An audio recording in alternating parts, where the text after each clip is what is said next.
بسم اللہ الرحمن الرحیم۔ دوسرا پارہ سورہ بقرہ کی آیت نمبر 201 کی تفسیر بیان ہو رہی ہے۔ اچھا، یہ جو دعا اللہ تعالیٰ نے سکھائی ہے نا، یہ دعا امید ہے آپ سب حضرات کو یاد ہوگی۔ تو اس دعا کو ہمیں خود بھی یاد کرنا چاہیے، اپنے گھر میں بچے بچیوں کو بھی یہ دعا یاد کرا دینی چاہیے، بچپن سے یاد کرا دینی چاہیے۔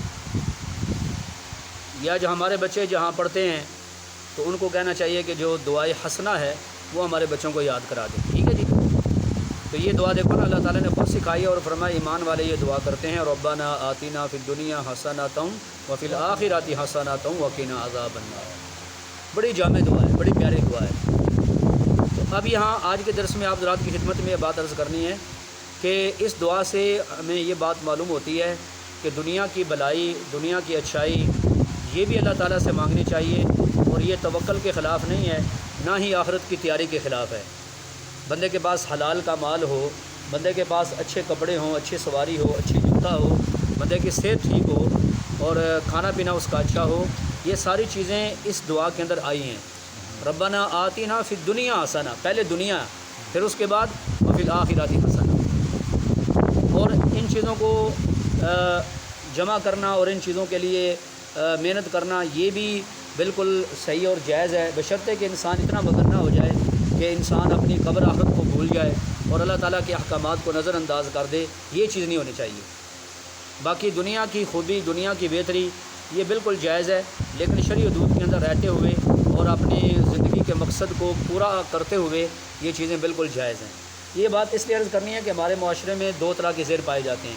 بعض لوگ تو وہ ہیں جو صرف دنیا کو مقصد بنا کے بیٹھے ہوئے ہیں اور ہر وقت بس انہیں دنیا کی فکر ہے کہ اگر ان کے پاس 1 لاکھ روپے ہے تو کہتے ہیں 2 لاکھ کیسے ہو جائے، 2 لاکھ ہے تو 3 لاکھ کیسے ہو جائے۔ اور اللہ معاف کرے، ایسے بھی لوگ ہوتے ہیں جنہیں نماز تک نہیں آتی، کلمہ تک ان کا صحیح نہیں ہوتا، جسم کو پاک کرنے کا طریقہ تک انہیں پتہ نہیں ہوتا، لیکن صرف فکر کس چیز کی ہوتی ہے؟ دنیا کی۔ کس چیز کی؟ دنیا کی۔ دوسری طرف کچھ لوگ وہ ہوتے ہیں کہ جو خشک مزاج قسم کے لوگ ہوتے ہیں اور وہ دکان کھولنے کو، کام کاج کرنے کو، اس کو بھی وہ بہت برا سمجھتے ہیں۔ وہ کہتے ہیں ہر وقت دین کے لیے ٹائم دینا چاہیے، ہر وقت اللہ اللہ کرنا چاہیے، ہر وقت اپنے آخرت کی تیاری کرنی چاہیے، اور وہ یہ کہتے ہیں کہ کاروبار، دکانداری یہ ساری چیزیں یہ توکل کے خلاف ہیں۔ تو یہ لوگ بھی اصل میں دین سے جاہل ہوتے ہیں جو ایسی بات کرتے ہیں۔ دیکھو، ہمیں شریعت نے ایک چیز بتائی ہے کہ اللہ نے ہمیں امتحان کے لیے دنیا میں پیدا کیا ہے۔ تو اگر مسجد میں بندہ 24 گھنٹے بیٹھ جائے تو اب امتحان کس چیز کا ہے؟ کیوں جی؟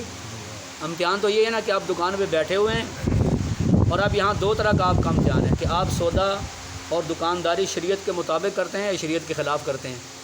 اگر آپ شریعت کے مطابق کر رہے ہیں تو آپ کی دکانداری بھی عبادت بن گئی ہے، نہیں سمجھ آئی؟ اگر آپ دکانداری شریعت کے مطابق کر رہے ہیں تو آپ کی یہ دکانداری بھی اب یہ عبادت بن گئی ہے، اور اگر آپ دکانداری خلاف شریعت کر رہے ہیں تو پھر یہ وہی دنیا جس کے بارے میں نبی علیہ السلام نے فرمایا دنیا مردار ہے اور اس کے چاہنے والے کتے ہیں۔ ہر کام کو، بس میں ایک مثال دے رہا ہوں، باقی ہر کام کو آپ اسی کے اوپر پرکھ لیں۔ اس وجہ سے امیر المومنین سیدنا عمر فاروق رضی اللہ تعالیٰ عنہ نے اپنے دور حکومت میں یہ قانون بنایا تھا کہ کوئی آدمی بازار میں اپنا اس وقت تک کام کاج شروع نہیں کر سکتا جب تک اس کے متعلق شرعی احکام معلوم نہ کر لے۔ میں کئی بار اپنے بیانات میں بتاتا ہوں کہ شہروں میں کیا ہوتا ہے، ماشاء اللہ نمازی بھی ہوتے ہیں لوگ ہیں جی، تو زکوٰۃ بھی دیتے ہیں، لیکن کاروبار غیر شرعی کرتے ہیں، شریعت کے قانون کے خلاف کاروبار کرتے ہیں۔ کئی بار میں نے آپ کو کئی مثالیں دے کر یہ بات سمجھائی ہے۔ تو اس لیے بعض لوگوں کا یہ کہنا جی ان چیزوں کو اختیار کرنا یہ توکل کے خلاف ہے، یہ آخرت کی تیاری میں رکاوٹ ہے، یہ بات بالکل غلط ہے۔ امتحان اسی صورت میں ہے کہ ہم دکان پہ بیٹھے ہوئے ہیں، اب ہم اللہ تعالیٰ دیکھنا چاہتے ہیں کہ میرا بندہ یہ شریعت کے مطابق کاروبار کرتا ہے یا میرے حکموں کے خلاف کرتا ہے۔ دوسرا اذان ہو گئی ہے، اب یہاں دوسرا امتحان آ گیا ہے کہ اگر اس کا یقین اللہ پر ہوگا کہ اللہ روزی کے مالک ہے، یہ ذریعہ ہے، یہ سبب ہے، تو ذریعے سبب کو چھوڑ کے آگے اللہ کے سامنے سجدہ کرے گا، پھر جا کے دکان کھولے گا۔ اور اگر اس کا یہ یقین نہ ہوا کہ میرا گاہک چلا جائے گا، اگر میں 15-20 منٹ کے لیے دکان بند کروں گا تو گاہک نہیں آئے گا تو میرے مال میں کمی ہو جائے گی، اب یہ بندہ فیل ہو گیا، امتحان میں ناکام ہو گیا۔ اسی وجہ سے انسان فرشتوں سے آگے تب بڑھتا ہے جب وہ دنیا کے امتحان میں رہتے ہوئے اللہ اور اس کے رسول صلی اللہ علیہ وسلم کے احکامات کی پابندی کرتا ہے۔ تو دیکھ لو بھی یہ دعا اللہ نے سکھائی ہے، اس دعا میں دنیا کی اچھائی کا بھی ذکر ہے۔ تو دنیا چھڑوانا، اللہ تعالیٰ ہم سے دنیا چھڑوانا نہیں چاہتے، نہ ہی اللہ کے نبی۔ دنیا میں رہتے ہوئے دنیا کو ایک صرف اور صرف ضرورت سمجھ کے، آخرت کو مقصد سمجھ کے انسان زندگی گزارے، یہی اصل امتحان ہے۔ یہ اصل کیا ہے؟ تو بات سمجھ آ رہی کہ نہیں آ رہی؟ جیسے حدیث میں آتا ہے نا کہ صحابہ کرام رضوان اللہ علیہم اجمعین کے بارے میں احادیث میں لکھا ہے کہ جب وہ کام کاج کر رہے ہوتے تھے یا دکانداری یا کھیتی باڑی، جو ہی ان کے کان میں اذان کی آواز پڑتی تھی بس جہاں کام ہوتا تھا اس کو وہیں روک دیتے تھے اور آ کے تیاری کر کے وضو وغیرہ مسجد میں آ جاتے۔ جب کہ ہم آج کئی مسلمان ہم نمازی بھی ہیں، لیکن ہماری کوشش ہوتی ہے چلو نماز جا کے پڑھ لیں ہیں جی، تو اگر کوئی رکعت مل گئی ٹھیک ہے، اگر نہ ملی تو نماز پڑھ لیں بس۔ لیکن صحابہ جو ہی اذان ہو جاتی جہاں کام ہوتا وہیں اس کو روک کے بس آ جاتے۔ اب صحابہ کرام پاس ہوئے کہ نہیں؟ بولو نا، کامیاب ہوئے کہ نہیں؟ اچھا، ایک بات تو یہ آپ نے سمجھ لی، انشاءاللہ امید ہے آپ کو بات سمجھ آ گئی۔ دوسری بات اس آیت مبارکہ کے تحت یہ بھی آپ حضرات کی خدمت میں عرض کرنی ہے کہ ہمارے معاشرے میں علماء اور مشائخ کے بارے میں ایک ذہن پایا جاتا ہے۔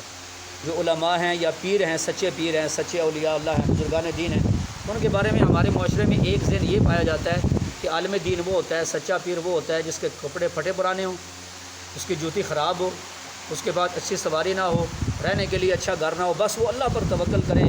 اور وہ عالم یا پیر وہ ہوتا ہے جو بس گزارے کے مطابق زندگی گزارے، تو اس کو لوگ سمجھتے ہیں کہ یہ اللہ کا ولی ہے، یہی عالم دین ہے۔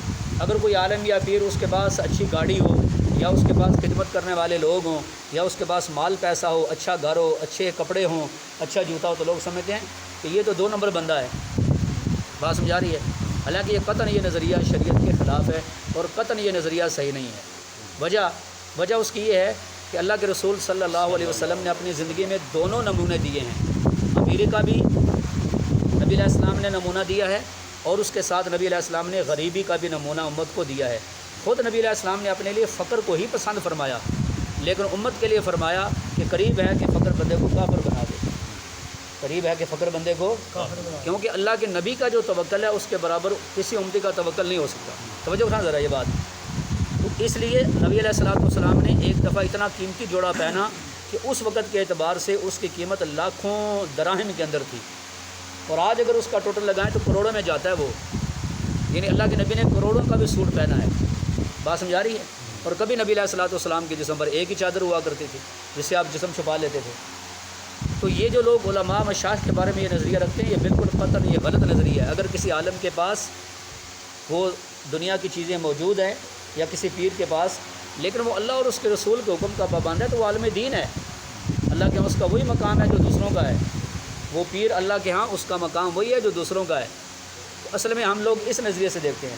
پھر بعض لوگ ہمارے وہ کہتے ہیں دیکھو جی صحابہ کرام رضوان اللہ علیہم اجمعین نے کتنے فقر کی حالت میں زندگی گزاری، اور عمر رضی اللہ تعالیٰ کتنے مشکل سے گزارا کرتے تھے، ابو بکر صدیق کتنے مشکل سے گزارا کرتے تھے۔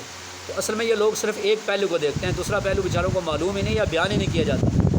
صحابہ کرام رضوان اللہ علیہم اجمعین پر پہلے شروع اسلام کے اندر مالی تنگی بہت زیادہ تھی، لیکن بعد میں حدیث کی کتابوں میں کتنی روایات، درجنوں ایسی روایات موجود ہیں کہ اللہ تعالیٰ نے بعد میں صحابہ کرام کو مالی وسعت عطا فرمائی، اور اتنی زیادہ مالی وسعت عطا فرمائی کہ بعض صحابہ کرام اپنے مال کی لاکھوں میں زکوٰۃ نکالا کرتے تھے، لاکھوں میں۔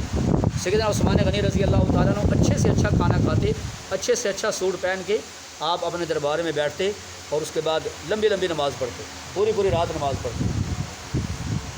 سیدنا عبد الرحمن بن عوف رضی اللہ تعالیٰ عنہ ہمارے اس زمانے کے اعتبار سے کروڑ پتی تھے اس وقت، کروڑ پتی۔